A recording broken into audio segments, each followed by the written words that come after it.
Megastar Chiranjeevi కొడుకుగా ఇండస్ట్రీలోకి entry ఇచ్చాడు రామ్ చరణ్. అలాగని మెగా వారసుడు అనే ట్యాగ్ని ఎక్కువ కాలం ఉంచుకోలేదు చరణ్. తన రెండో మూవీ అయిన మగధీర చిత్రంతో ఇండస్ట్రీని షేక్ చేసి వదిలేశాడు చరణ్.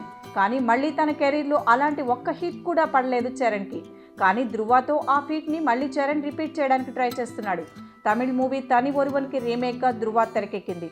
అయితే అన్ని సవ్యంగా జరుగుతున్నాయనేసరికి ఈ చిత్ర బృందానికి ఓ షాక్ తగిలిందట. ధృవను యుఎస్లో డిస్ట్రిబ్యూట్ చేస్తామన్న క్లాసిక్ ఎంటర్టైన్మెంట్స్ చివరి నిమిషంలో ఈ సినిమాను తాము డిస్ట్రిబ్యూట్ చేయలేమంటూ చేతులెత్తేసిందట. దాంతో ఈ చిత్ర బృందం అయోమయంలో పడిందని తెలుస్తోంది. ఇంతవరకు ఓవర్సీస్లో ఒక్క 1 మిలియన్ మూవీ కూడా లేని రామ్ చరణ్కి బయస్ బ్యాక్అవుట్ అవ్వడం అనేది పెద్ద దెబ్బనే చెప్పుకోవాలి.